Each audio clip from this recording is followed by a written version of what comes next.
And we're live. No. Okay. Hello, everyone. This is Monica Ramirez, and we're in Soul Talk. And I'm Warrior of Love at the same time. Today, we have a very, very special guest that is dearly for me. Is one of my soul sisters from New Zealand, and her name is Kelly Monique.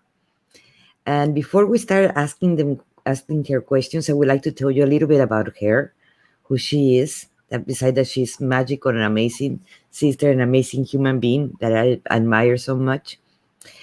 She's a very psychic medium. She's a very good one. She channel message from the higher powers, soul self, spirit guides, and loved ones that cross over. She does readings for people to support them and move them forward in their crossroads by assisting them in their potential options of solutions through messages from the spirit guides. She recognizes people with loved ones when passed and support them and give them grief in the process. She assists with moving energy through communications and distance healing. Kelly works with a pure high frequency, light, white knowledge, and any shadows that arise with the intent to illuminate and rise the energies. Kelly Monique loves the spirit deeply, and she is also an NLP practitioner. I have the pleasure to study that class with her, and I believe in this timeline because we have met through many other timelines. And I present you guys my dear sister Kelly. Kelly, it's a pleasure to have you here. Thank you, Monica. It's a pleasure to be here. Thank you. Kelly, there is many taboos and many misconceptions about channelers and about psychics around the world. And I know we work in those realms and we love to be in those realms, but I would like to clarify with people what it is about being a psychic medium. And I would like your description, my sister. Okay. So for me, being a psychic medium, and it's only um, with my own experience, obviously, it's communicating with higher self, with divine energy, with loved ones on the other side. I almost separate it for me, and when I describe it to clients, I sort of see the psychic aspect a little bit separate to the mediumship. For me personally, the mediumship is focusing on connection with a loved one that's crossed over. But in saying that, it's mediumship with all spirits because all beings, spirits, whether it's divine energy, um, beyond this plane or here and now or crossed over, it's all the same at the end of the day. But with mediumship, I kind of separate it a little bit because there's some people that really want to focus on connecting with a loved one that's crossed over, and that's what I sort of call my mediumship. And then the psychic insight is just across the board, and mediumship can come through that. And the psychic insight to me is recognizing what I'm seeing in my mind's eye and these eyes around the client or around a situation or place, the feelings that I feel in my body and being, the auditory that I can pick up on, and yeah, but it's a different sensation that comes over me when it's a loved one that's crossed over in spirit. It's almost like just like how someone would enter the room here with us to join our conversation. It brings a presence, whereas the psychic reading side, I don't always have such a presence. I have an access to it. It's almost like it's up and out of this space. But when it's mediumship and a loved one crossed over coming into this space, it's a different vibration and different messages and visuals and auditory coming through from there. Does that make sense? Did I deliver that the right way? To clarify it more, let's put it like this: what is the difference between a channeler and a medium? Yep. To me, I see us channeling all the time. I feel like we're constantly channeling as human beings. We're channeling love, we're channeling energy, we're channeling that healing, that connection from, as I'd call it, the heavens coming through us to bless the world around us. We also can channel anger and dark vibrations. Not that that's what I want to be doing, but I feel like that can come through, that can be channeling through. We channel art, we channel music, we channel information. I feel like when you're on a roll, it could be part of your soul purpose. It could be around a very mainstream business type role, and somebody, it might be their passion and soul purpose to be in that role, and the information just flows through them. And yes, they're knowledgeable and it's researched and it's been programmed in the mind, but I feel like there's a channel open for that to be amplified. So I feel like channeling is happening all the time, and I think that spirit comes through, whether that be a loved one on the other side or just a higher power or our ancestry. I feel like we're all able to access that through channeling. Mediumship, um, yeah, that's sort of really focusing and refining that channel to be with someone that's crossed over on the other side and channeling that message cleanly so that nothing else is interfering. It's just where I'm being directed. I do agree. But the energy also feels very different when you're channeling beings of the higher realms than when you're Yeah. channeling a loved one that just passed away. Correct? Yeah, it does. Yeah. Because for me, it's like if we're channeling from the higher realms, that's that high frequency, white light and love. And that's a lot of what I'm working with to be able to channel um, when I'm do mediumship to channel specific message from somebody. I'm using that channel of high frequency white light partly to set the tone so that only the good energies can come in. And it does feel completely different because I've already prepared myself with that high frequency white light. Now, if I have someone come in, say if it's someone that's had a lot of trauma, maybe addiction or something, maybe they took their own life, that sort of stuff. It's going to be at a lower vibration, but it's encompassed with light. And of course, because I've crossed over, and if I'm communicating with them, they've already gone to the next levels they need to be in their healing and in their soul journey.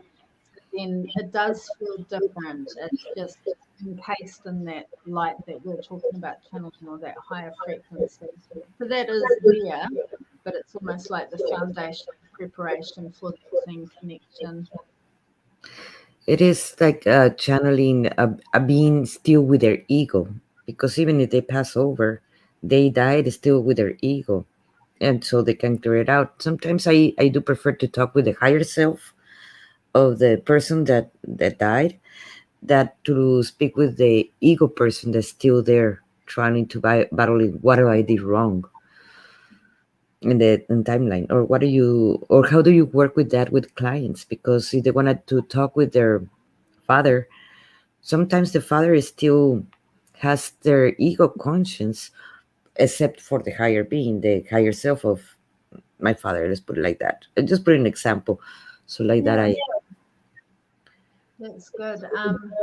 I see it to be the same as people. Like when you're connecting with someone you love, there's times where you see no ego and you're communicating where the ego is completely detached and you're in a place of unconditional love. And then ego can step in depending on life and triggers and conditioning and so on.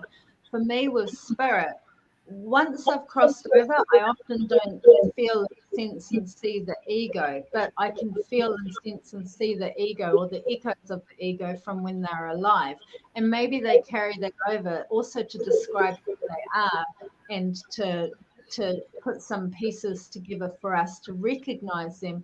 Because once I've crossed over, from what I've seen, is it's almost like everything is let go and falls away, but they still bring on those characteristics. So my father, who's in spirit, he's he was quite a tough man. He had big ego and he was a lot of fun.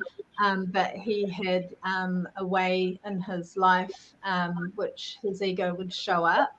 And so in spirit, he's free of that. So he doesn't have to be weighed down by that. But every now and then he can still say and bring message that comes across egotistic because it was kind of part of him for such a long time, but largely he's free of that.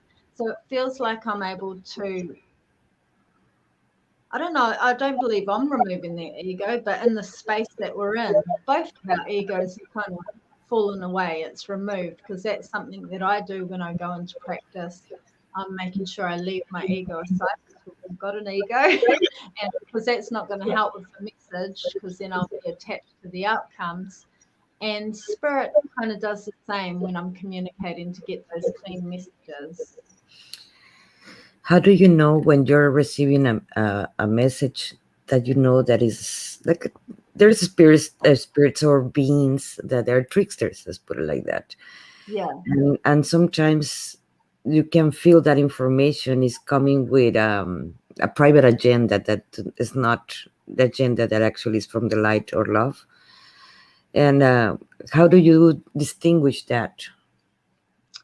So first off, with my readings, I have my contracts with my spirit guides in place. I make it very clear to them that I don't want any tricksters, anything of a lower vibration. I'm happy to observe shadows in a spirit, but it's at a more of a distance of the space that we're working in. And I'm happy to acknowledge the shadows in a client too, but really I'm inviting clients that are open, that are moving forward, that are also doing the work themselves, so that we get the most out of it. And just the same from the spirit, it has to be of us, my guides, to send me clients and spirits and work in realms that are of a higher frequency, or at least have that potential to really grow there fast, so that I'm not wasting my time and whoever is in front of me isn't wasting their time, and I'm not opening me or my client up to lower vibrations. The way I recognize it, and it doesn't happen in readings, it pops up in my daily life more so than in reading. Well, not daily, but it'll be in the outside world. But very rarely, because even then I've got these contracts in place. I don't want any spirits messing with me. I command that, I claim that, I have that right. And that's the way I feel like people should be approaching it and really claiming the space. Also by bringing in light and just making it simple in my mind, going, no, there's no room for any rubbish. It's love, light, high frequency, pure intention, no excuses. So it's kind of like a mindset that keeps the tricksters out. If there's a trickster that crosses my path, it's all those vibrations that we feel in our body, a sickly feeling in the tummy. It could be a taste in the mouth. It could be prickly. I may be seeing shadows or flashes of something more demonic, and that just doesn't have an invite. But I will observe it without fear from a distance, and I'll also call on a bit of support if I want to, and see it for what it is, and try and break it down to a purer form in my mind. And because sometimes it might be a spirit that's stuck here, that has been lost and hasn't made amends from their life, and it's growing into this piece, from conditioning. So I go right down to the beginning, to birth essentially, or pre-birth, and look at that being then. And then there's some beings so dark of the underworld that there's just no time for you, there's no invitation. Blast it with light. I'm calling on high frequency support, and yeah, away. I just wanted to let know everybody that is seeing us right now that that if you have any questions, please type it down so like that I can mention it to Kelly. And if you have any questions, just type it down. We will appreciate that very much. And well, Kelly, I imagine that you use protections. I always, when I am teaching the class of channeling, everybody's asking me, "Oh, why protections?" and so forth. And I know the protect in the way how I see the protections is the part of us that still have fear needs that protection. But if we come out of the fear, like your protect is a state of mind and so forth, then you would not need any kind of protections. But do you remember how when you did not have that state of mind of that you don't need protections? How do you deal with that before? This is for all our viewers. just felt like it was just froze a little bit on us. Do we have a clean connection now? Uh, We, Apparently we yeah, do. Okay. Did you hear my question or you didn't? yeah. No. Yes. Okay. There were parts of it that disappeared on me, but it was around protection, wasn't it? And asking how I protect myself. And Yes. is that correct? Yeah. And I heard you say something about the state of mind. It glitched in and out, but I think I've got the pieces Just because like together. I know right now, I'm sorry, the internet on my computer. The some I know you have a state of mind now. Like I do now. I do feel protected when I'm channeling, when I'm doing that spiritual work. But Yeah, it was not always like that. Before I used to go to many rituals to feel protected and so on. So then I can channel and feel comfortable. Now yeah, I know now my state of mind, like you mentioned, it is very different than it was. But for yeah. many viewers that do not have that state of mind that they're protected and safe, what would you tell them? Okay. So first I would start with going with that way of being protected, act as if, of course, and that's what you're talking about. We do. We know we're protected. We claim it. We've stepped into it. But yes, me too. Like there's times in my life, um, 15 years ago comes into mind where I did feel quite unsafe, and I was also having quite frightening spiritual experiences along the way.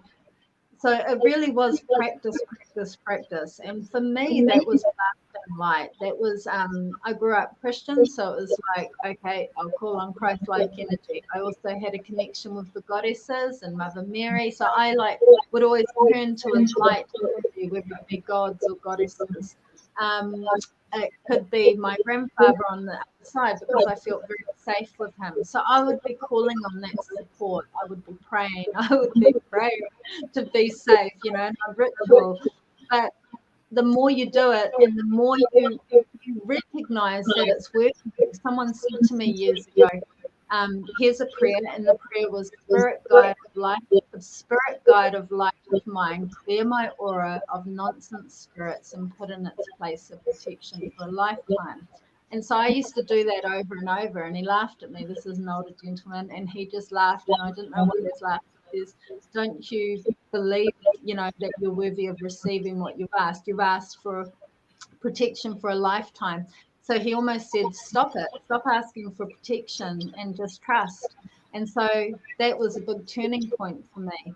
And when I feel unsafe, I just know it's a lack of love. So as soon as that fear comes in, I have to just bring in, I just have to counteract it with love. A big part of it for me, I see, is my fear is here. It's in my head. If I drop into my heart and body and being and into my core, there's no fear there. There's no fear in my soul. It's a human conditioning for me.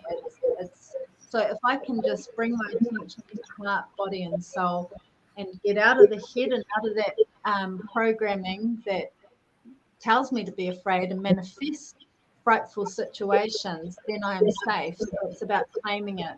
And it was journaling. I am safe. I am secure. I am calm. I am relaxed. Mantraing it over and over. So that's how I've worked with it. With clients, I would also be breaking it down very simple. A message coming from spirit is visualizing white light coming through the crown, body and being, flowing out the hands and feet as if it's been drained away. So that is a wash.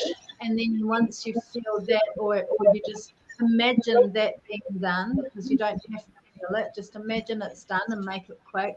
Seal that off, fill yourself up with white light, let it overflow like a cup into your being and aura, and seal it off with a color that you love. So that would be a very simple way to protect yourself. um, I heard Spirit just say then, know your limitations, know where you're at, know your limitations of what you're working with, especially if you're doing spirit work, don't just jump in there to communicate with any old spirit, but yes, talk to your loved ones on the other side. If you feel safe and if you ask yourself, if this is a safe space for work, do it. But check in with self. Ask your body to give you a yes and a no, and it will be clear. And I think that's really important, checking in with self and asking self questions with anything you do.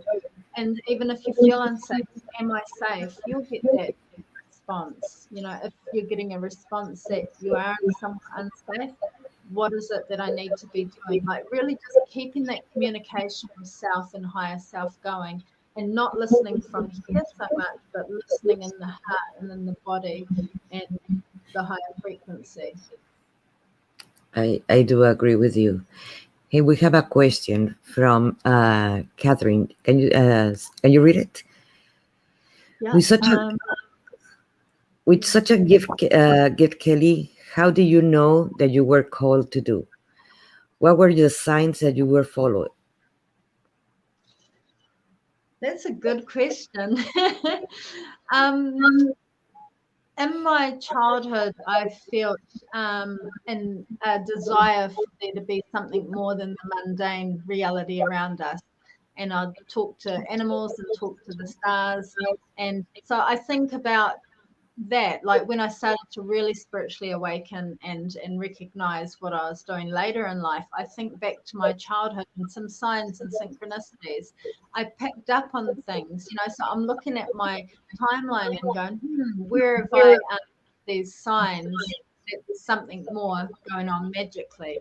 And so there were signs that I maybe forgot and missed. So it's a sort of a checking into the past.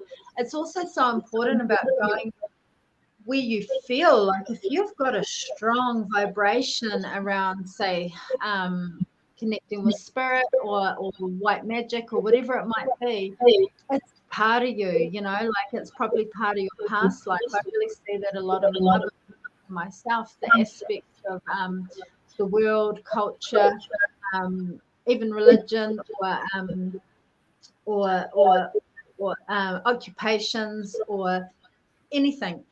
If I'm really drawn to it, if it attracts me, it's a part of me. There's reasons for it. And I'm asking questions to self, layer of questions. Why am I so attracted to this way of being? Why am I attracted to this magic? And so where you're attracted, to me, it feels like spirit pushing you onto the path. And if you're not attracted to that journey, it's not for you. If you're attracted to a more mainstream world, that's because that's your spirit purpose too. Or it's not your time? Because I remember, well, I like you. I grew up very gifted. I used to have my spirit guides and talk with animals and insects and so forth. But then the adults came, or the religion came too, and you can't talk even with God unless you talk with a priest. You can't Yeah, talk, and all this kind of and fear-based ideology. That of course I did not believe that I can do it for many years, until I went to a process again to reawaken and so forth, and I again do it. So, but the things are gonna appear for you when you are ready, because 100%. probably when I was in a lot of fear and suddenly I start hearing voices, or I start receiving the messages, I would not believe it because I was Yeah, in fear base, or I will distort completely the message that they were trying to give me because I was in fear base. So nothing is going to arrive to us unless we are ready for the message that we need to receive, absolutely. right? Yeah, 100%. I totally agree. And ego is another one that showed itself in my journey. So it's almost like at 21, I got pregnant and I started hearing voices again, and felt connection with my grandfather in particular. And I got excited, and then I sort of started to play with it, which I do recommend play, like in a childlike, innocent way. But at the same time, my ego was in there going, oh, what could you do, and just wanting to get some, um, I guess, a reaction from other people to say, wow, you can do this, or you're amazing, and that's why I started to play with it. And I very quickly learned that that journey becomes dark very fast. And I opened myself up to quite a dark world spiritually because I wanted to access power. And I didn't know that I was accessing it from a darkness. But what I really was seeking was empowerment because my confidence and self worth would have been quite low at that time. And I was actually just trying to empower myself and find myself. But the big key is step out of the ego. And the old man that I mentioned earlier that gave me good advice, he also talked to me about the ego. And he had me stand there and he goes, okay, you're standing in your ego, it's right there. Now step to the left and just leave it behind. And so I stepped to the left, and because I used my imagination, my ego stood there in a visual, transparent sort of Kelly form, and I was able to step out of it. And I've always stepped out of my ego when I need to. Yeah, that's how Yes. it's It sort of depends played where, with me. yeah, where do you feel it in the way when you're doing.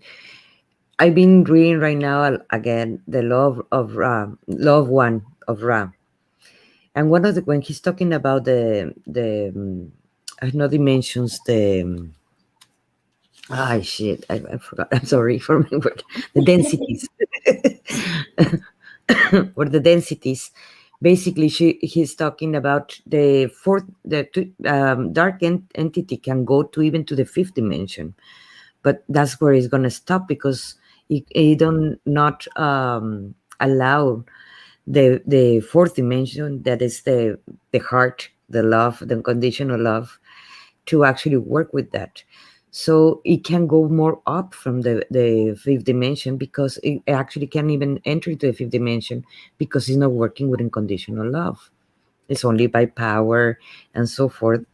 That's one of the things that stop them to. We're all powerful, and we even love can be very powerful in a good way, or we can use it also in the bad way. So there's loves that are very sick, and there are loves that they just let you be. And the same thing applies for the densities or the vibrations or the entities that we are dealing with or we're talking about. And our work is precisely that, working with the light. It's working with unconditional love at the same time, like you do. Yeah, But we have to, but we had to have the contrast of the dark side, understanding our powerful in the dark side, so we can understand what we don't want for us and we don't want for others at the same time. yeah, and just learning and growing from that shadow because we are all light and dark. It's within us and it's outside of us. It's everywhere. And I guess I always come back to love and fear and recognizing, where the fear is coming in because the shadow or the dark is only dark due to our perception. Therefore, maybe it needs more love from my intention, from my way of thinking, and that will illuminate that shadow to see it more clearly. And then it just is. It then becomes not dark, not light. And the same as love, when it's really illuminated and seen clearly, it just is. It's just a. Yeah. Removing the judgment, because that creates the polarity. Is Yeah. bad or good? They're all of us, and we're all one at the end. Yeah. It's understanding having a different conscience when you're something that the benefits. Well, I would like to we talk about what is the benefits of channeling.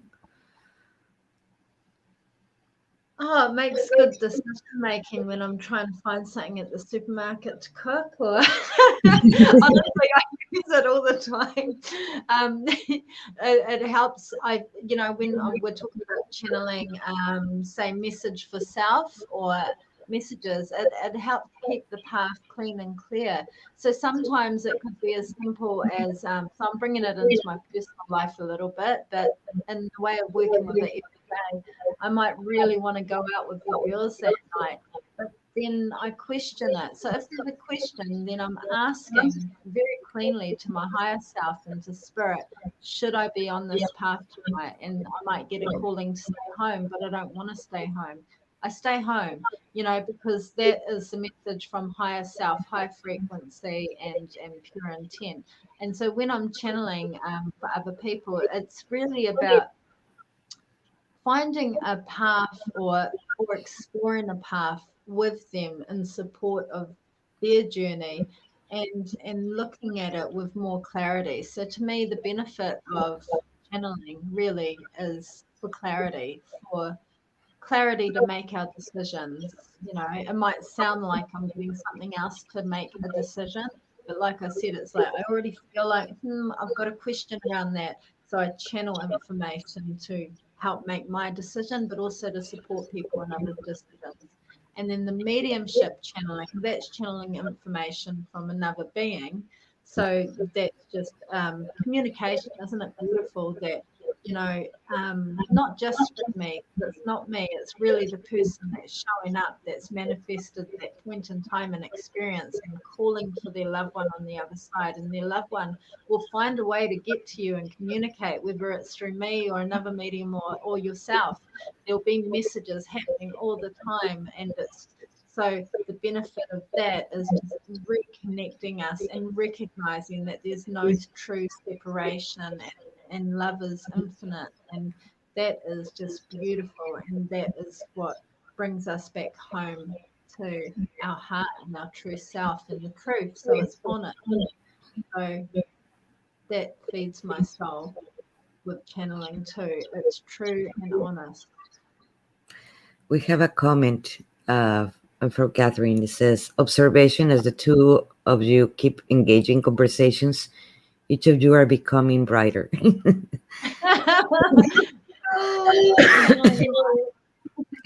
Thank you, Catherine. Bright blessings to you.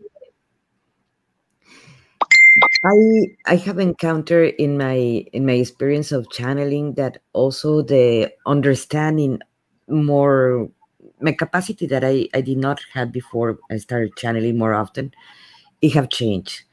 Like understanding different concepts of just understanding the polarities or how we judge people or things like that. When I'm judging people, immediately my higher self thoughts like, why you're judging that person? That's an image of you that you're reflecting on that person. It is really that person that you're judging, or just yourself? And that conversation start going on inside of me. So you're like, oh, Yeah, I'm doing this mistake. Oh, I'm not going to judge it anymore because in a way it's a reflection on me. So it have changed me channeling in the way that I can understand bigger concepts, unconditional love or unity, and removing judgments or fears. Like sometimes the arguments I have with myself is, hey, why you fear that? Do you really need to fear that, or is a old program that is telling you to fear something? Like, oh, okay, I get it. Like, yeah, it's an old program, let's remove it, it's useless. And that's what it helps also channeling, because many mm, people, they don't understand why it's so important to, because we all have the capacity to do it, but we have to yeah. work with our fears and with our limitations, right?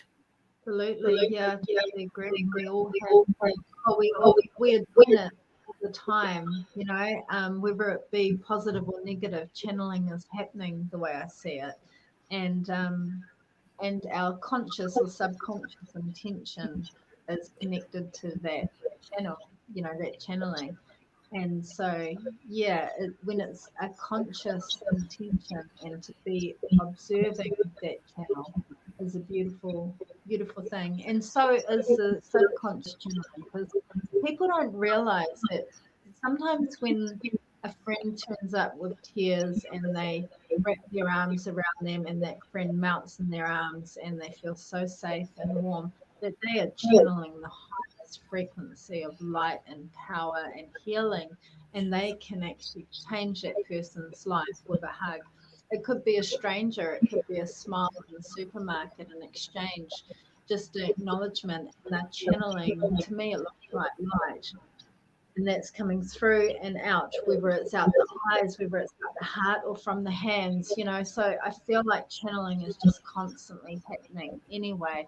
And when we consciously get on board, we can make that much more of a difference. And subconscious channeling will happen that much more for the greatest good if that's your intent. So sometimes people say to me that I've given them a message or I've sent them healing or done something when I haven't had any clue of it. This has probably happened to you too, Monica.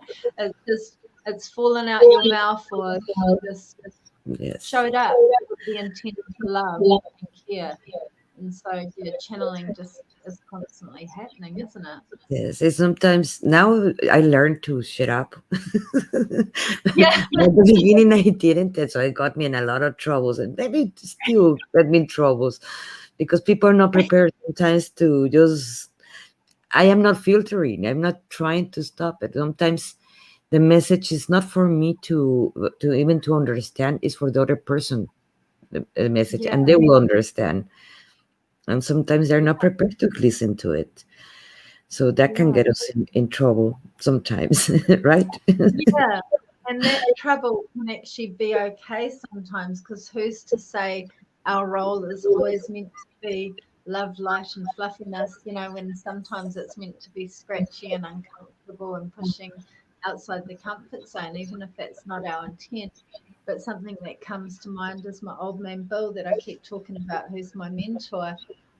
He says if it falls out and if you're saying it, if it's happening and it doesn't be received well, it doesn't matter because it might really mean something in 20 years' time. It might really be special or it might, have a purpose that you're yet to understand. So really what other people think or feel and how they react is, oh, this is his words which resonate with me. It's none of your business.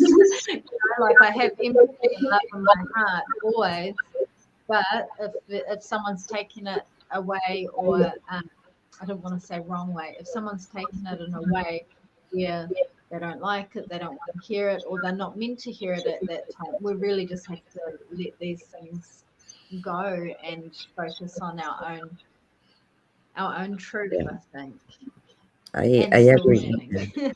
Always learning.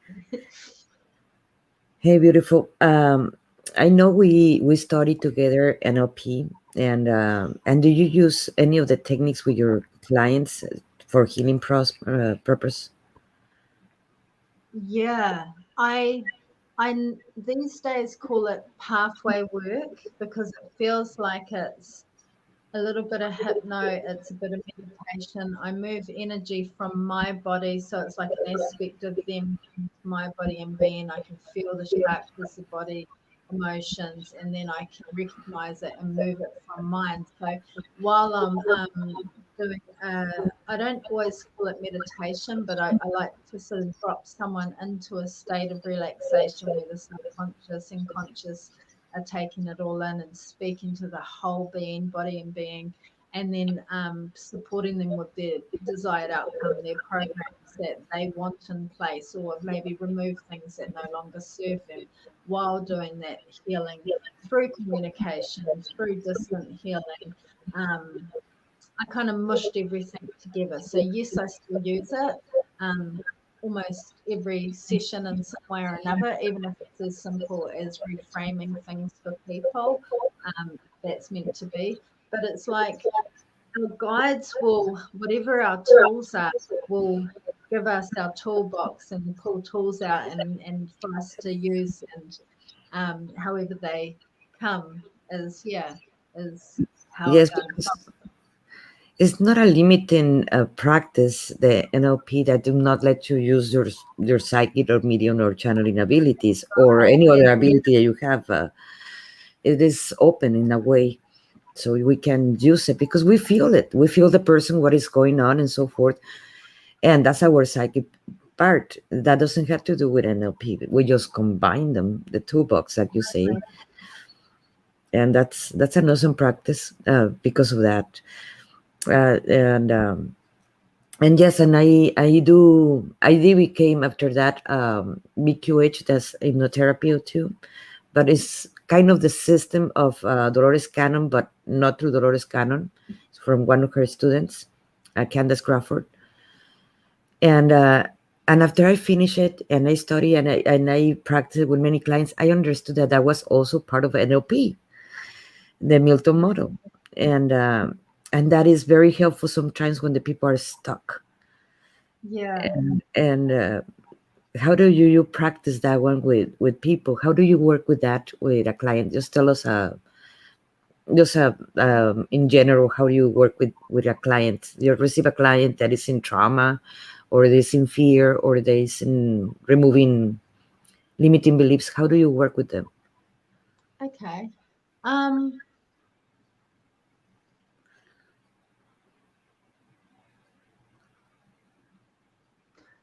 so first always is love, and sometimes when there's someone that has limiting beliefs or blockages, it's amazing what the human mind might do. So I've got to make sure I get myself out of the way, because I could be panicking and thinking, oh, how am I going to move this, or how can I support this person? And oh my God, this program is so dense, or whatever it might be. So it's like move that, just focus on the love, see the soul. So then I'm really focusing on seeing the soul essence of the person inside them, and I'm drawing that out. And if I just let that flow, there will be certain memories or inklings, reminders of who they really are.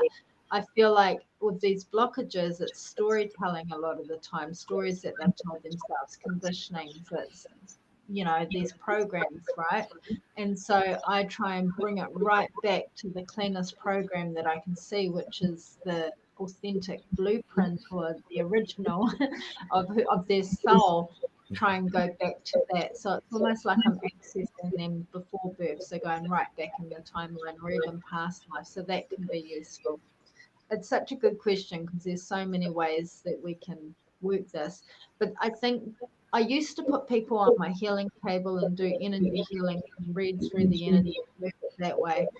Then when I started working online and over the phone more, I started to recognize it's like an aspect of them. I can feel their spirit almost enter my body, and then hello, I've got the nervous anxiety in my tummy, and I've got the broken heart, and I've got the closure around my throat. So then I'm asking questions around my body, about this person. So why am I feeling the closure around my throat? Oh, okay, someone took your power. See how my hand just went there? It's like it's like an outside energy. This is all just coming fast, but that's kind of influencing that. Someone's taken my voice. And so then I'm asking spirit very quickly if that's fact. Yes, it is, and moving it that way. So then I'm able to communicate and where I think the blockage is, what spirit's telling me, but I'm also moving the energy through me. Very rarely will I, if the person's in the same room as me, very rarely will I go over to them and actually put my hands on and move energy. I can, but I actually feel it's more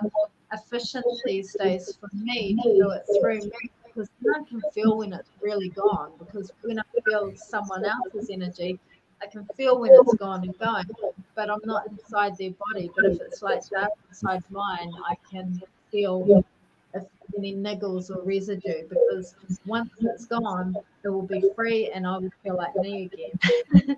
So that's largely how I'm working with a lot of blockages. Um, and sometimes it's just going over and over, giving the person time. Sometimes you get a big result in an hour session. Sometimes it might be 3 years in multiple sessions.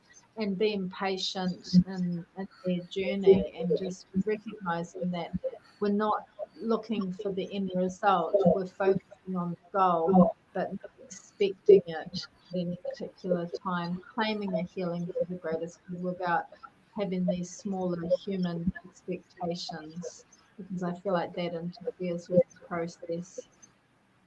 Yeah. We have a question from Catherine. It says, Kelly, do you daily health? Do you have a daily health behavior, or keep your body in an optimal form to work with you? Work with you. I believe she's talking about that. Tell me if I'm wrong, Catherine. If you're saying that if she keeps the energy of others in herself, or does she clear herself after a session? That's what you mean, or am I getting it wrong. Or do you understand it like that, Kelly? Yeah, well, we can start talking on it, and maybe Catherine can give us more if we need to, but I can only speak to remove the energies from what you're talking about, Monica. Oh, she said yes, good. um, so the way I'm working is I'm always working with white light energy, and just like what I mentioned earlier in our session here is high frequency white light, just created from my imagination is fine, but just bringing that from the crown, body, and being, washing it out the hands and feet. So I'm washing, just like how you would go and have a shower and wash any grime and it goes down the drain. That's how I see it. It's going inside my crown, body, and being and washing with pure high frequency crystal water, white light, or whatever it might be, using my wonderful imagination that we all have, accessing that childlike awe within us where magic happens, and just really having a mindset and having contracts in place that this will feed me, not drain me.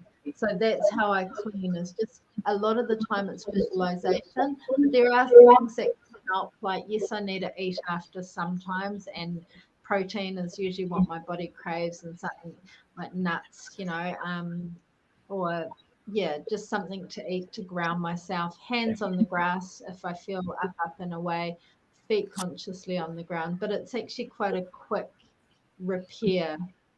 Yeah. Hey, we have Oh, wiki. Wiki's there. Yes. So again, it's a state of mind, and that was from other people's belief systems. Like I heard for years that psychics get drained, psychics get sick, psychics carry other people's stuff. Well, I'm just not going to have that. And I've sort of said to my guides too, if you want me to do this work, you make sure that you you keep me clean, just as I will try and do the same. But like just recently, I got myself run down and I haven't been very well for the last few days because I was pushing it too hard. So I've got to stop when I'm told to stop. And so I've taken a couple of days off, which is what body and being needed. So listening to self and creating your own programs, creating your own systems that work for you. Yeah, how I do it, I do send it to the Mother Earth, or that energy to let it go and not get to it. And yes, you're so right. We tend to work, work, work, work, and we forget to attend ourselves and just have fun and laugh. That's so important to clear ourselves, to put attention to us. Yes, we're here to serve, but also to enjoy life, not only to Yeah. work, work, work all the time. Yeah, I use my imagination a lot, and I also have a switch. It's almost like a light switch, which has an on and an off. And so I will flick it off and, like make sure that I'm shutting down um, kind of my insight unless I really need it. And actually give myself permission to just be very human and talk crap and be okay with it. Wiki, who I finally made it to. So Miss Monica Ramirez and to Kelly Monique as guests. As a wonderful gift indeed. Yes, it is a gift to have you here, Wiki. I Yeah, miss you guys. yeah, I miss Vicky and Monica. We're family, our little Yes. NLP family. Yes. Hey, beautiful. Do you're teaching classes about psychics, or you're gonna have soon classes, and so like that people knows if they want to register over there with you, or if you're doing it online, so everybody can enjoy it, including me. Yeah, well, I have a page on Facebook called the Moon Oracle, and so that's where I advertise when I am doing something. I have been doing workshops, but they've been in person from Te Puru on the Thames coast in New Zealand. But there is a calling for me to get on board and do my work online. So it's not set up yet, but yes, it'll be set up. And that's awakening self is what I sort of call it to be, or awakening self through psychic abilities. And it's it's not a prepared structure of teaching. It's largely channeled as we go. So depending on who's in the space and what they want to learn, that can be an area we focus on. but I'm supporting by also reading the people in the space and perhaps looking at where their gifts and talents reside and amplifying that and supporting them with that. Because some people will really feel and sense, and then some people will see, as you know, or hear, you know, and so really giving them tools for all the senses and how to access message and psychic abilities and um, just being in a space where we can all share our gifts because we learn from each other. So it's actually also creating a space where people can teach each other in the space, and I'm just holding the field really for that to happen as It well. is, and I feel that this is so important. I see it. We have talked even about my daughter. My daughter is very psychic, and it is very hard for me as mother to tell her, oh, you need to do this and this and this. You need to trust yourself. And this, oh, mom, it's coming from you. So no, I'm not interested. But obviously, for she will listen to someone else. And I don't think my daughter is the unique case in this timeline. I believe many people are starting to wake up the psychic abilities because the veils are thinning and they need support and they need help how to handle that. It's not one day she told me, like, I don't know how you say that this is wonderful gift. It's not a gift. It is, but that's the thing is you have if you understand how to use it and manage it, it will be a gift. Yeah, If not, it's gonna be a something horrible that happened to you that you probably would need medication if you don't know how to handle it because yeah, it can be overwhelming too, right? yeah. And yeah, absolutely. And I think what you're saying, just recognizing it as a gift and putting it in a positive context, like anything, you know, we need to see it for what it is because there'll be some shadows in it. And, you know, I've had some mighty frights and scary pathways with the shadows of this way of being with spirituality and mediumship. I've seen some scary stuff and some scary stuff has happened, but that's actually strength for me, just like any shadow work that we do. So, but recognizing the gift, it's so important, the light in it and illuminating the shadows as we go. But it's yeah, it's our mindset because I've heard other people sort of describe it as a blessing and a curse. Well, I've eliminated that word of curse in my vocab before this way of being, but yep, when I look back in my timeline, it was uncomfortable and scary. And if I could do it differently, I maybe would. But it's where I'm at, so I'm happy with where it's at. And my message moving forward is illuminate the practice as much as you can with light. Because yeah, before it was not too many support in this way. It was Mm, not easy to find it, or you find it locally with someone, or you don't find it at all. yeah, And now there's so much support for everywhere for all this, and more people, and it's good because more people are waking up, more people are discovering these gifts, and they need support. And yeah, yes, definitely, it is important to do this kind of job, and I'm so glad that you're doing it. I can't think in a best yeah. teacher and a best person to do that. I That you think much the same of you, Monica. And I think it's just key, isn't it, that be able to talk about it and be safe to talk about it and know and you know be proud of what is my truth, what is your truth, and just be open so that people can feel free in their exploration of the journey, whatever it is, without any rights and wrongs. Mm. Hey, beautiful. To almost finish the program, I would like to ask you: would you like to channel a message for everybody, humankind, Yeah, or of course our viewers, but most of the humankind? yeah, sure. I'll just see what comes through and it will be relevant to whoever hears it.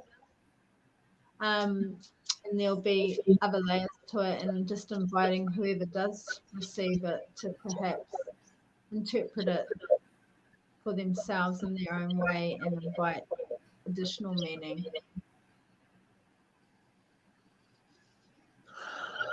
There's something about completion. It's like we're at the end of a cycle and it's just about to reboot to come into a new space of learning. This will be happening in personal lives. I feel like this is sort of singling out ones that are maybe listening here too. It's like there's such a big transformation. It may even invite a shift in not only in energy, but it could be a physical shift with relationships with people. There will be a bit of disruption in the process, but don't focus on the disruption. So this could be for the world as well. Like there's still some disruption to go through before we can come to a clear space. But that space is going to be sacred, and it's going to have many surprises, and it will bring people to their truest self. So the message in it is be brave, make those changes. If you've been thinking about making lifestyle changes right now, check in, listen to heart, could be around moving, moving, moving. I keep hearing that moving, moving. So the energies are really moving forward. You're safe with it, safe with it. So trust in that process. And if you're thinking about moving house, if you're thinking about changing lifestyle, making moves, make the move. Now's the time to shift. Um, yeah, I question it, but that's when I was asking Spirit, "Is that right?" And they give me a big yes. So yeah, that's the answer. It's like yes, but it does feel like radical change is coming, and we know this. You know that this is a message coming through. Radical change is coming. We're not being tested. It's really important to get that out of our heads, is what I'm being told. It's like an accomplishment. It feels like an initiation, but it's actually to reach another level. It's not like a knock you down with a test and there's a pass or fail. It's a moving through. So there may be some testing times. I'm getting attention to the head, so it may be testing times of our thinking, thought processing, and minds. You know, like and the influence on our minds from the outside, whatever world, relationships, entities. It's like, but it's around here. So it's really important that we're all dropping into the heart, and they're also bringing attention to the feet, making sure that you're going outside and getting feet on the grass, and the grass or on the trees or into nature, into the bush, into whatever is the sense of home for you within nature energetically. If you can't get to it, go within and really go into the thinking, feeling, sensing, smelling. There's that NLP stuff again, but going into all the aspects of taking yourself deep into nature. It is a calling to go back to nature now more than ever. I think because there is some sort of disruption either in your lives personally or as a whole, as the world, it's like it's fragmented, but it is coming back together. It's really important you go ground and have your foundation nice and connected and clean and clear as these pieces come back together, because it's going to be a little bit shaky for a wee while, and then we're going to come out the other side of it, and then there seems to be a calm, and it's a peace within self. It's like you can be in your peace now, but and we know this of the world right now, don't we? It's like it's up in the air, it's crazy, it seems to get crazier and crazier as time just keeps going by, but it's just a message of keep coming back into self. And if you're feeling the urge to make those changes now. It feels like a time of change and completion and new beginnings. A new beginning is coming to fruition.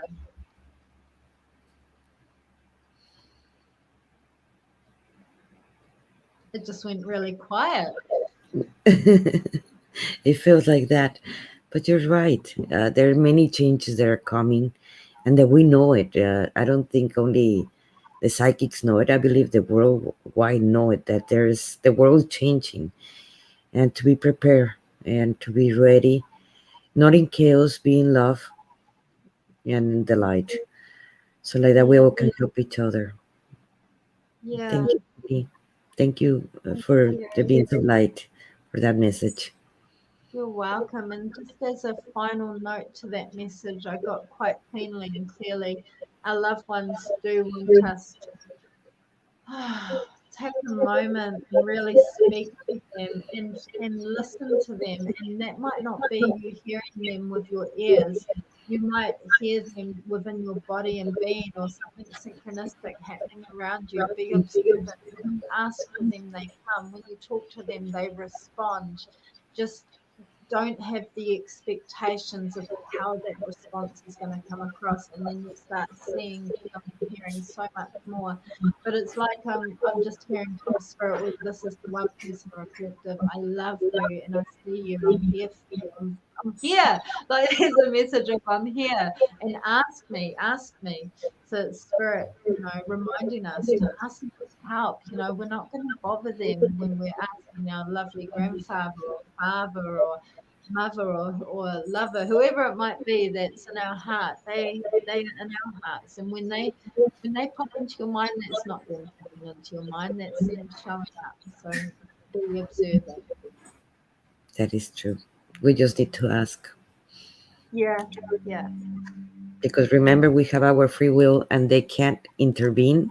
And I'm not yeah, saying it for you, I'm saying it for everybody yeah. that No, is listening, is that they can't intervene unless we ask for help. yeah, Is they can intervene in our free will. yeah, So yes, ask. Oh gosh, this has been an amazing talk and an amazing conversation. We need to repeat that, yes, Kelly. And don't let me just say the last thing, and do not disconnect uh, uh, after the broadcast. The next week we are going to have the next Monday at 7 o'clock. We're going to have a Beijing.